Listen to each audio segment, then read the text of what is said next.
Hello again, everyone. Truck CB Sales here with a tune-up report for Brad in Kentucky on this Connex CX4600 Turbo.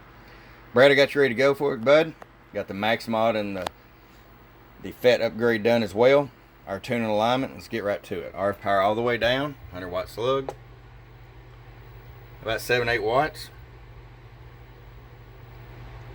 Looking about 46 all the way up. Now, if you're going to run barefooted, just the radio, you're going to want to run it at least halfway up, maybe close to all the way up.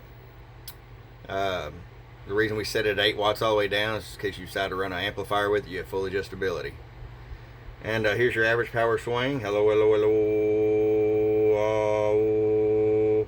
Almost 80 bird. Peak power, 250 watt slug. Hello. 250 watts on the money. Alright, Brad, it's ready to come to you. Hope you enjoy. From your friend Truck at truckcbsales@gmail.com. Bump, bump.